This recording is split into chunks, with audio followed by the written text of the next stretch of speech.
apar dezvăluiri incredibile despre cum era văzută Andreea, studenta de la medicină, de către iubitul ei. Metaforic vorbind, criminaliștii au intrat în capul agresorului Mirel, care a comis acest act de violență extremă. Deși și-a recunoscut fapta, motivația sa este îngrijorător de șocantă.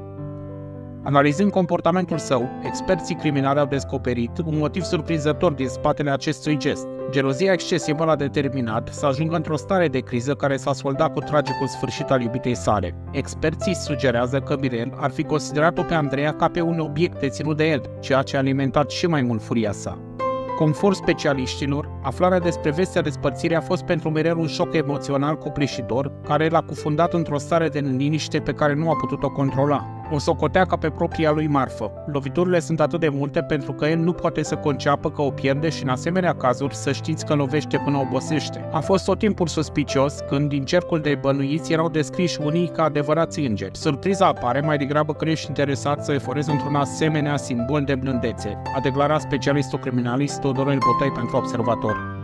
Mirel Dragomir și Andreea aveau o relație din luna decembrie, însă cei din jur susțin că în ultima perioadă se certau tot mai des, motiv pentru care studenta la medicină dorea să pună capăt relației. Vineri, cei doi au mers la facultate, iar după terminarea cursurilor, au hotărât să se întoarcă acasă împreună. Se pare că atunci tânăra a încercat să-i comunice că vrea să se despartă de el, iar acesta a devenit foarte furios și a făcut tragica faptă.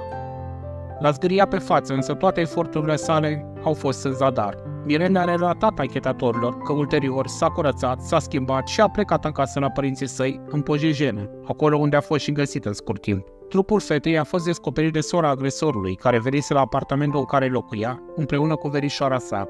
Aceasta a sunat numărul de urgență 112 pentru a chema polițiștii.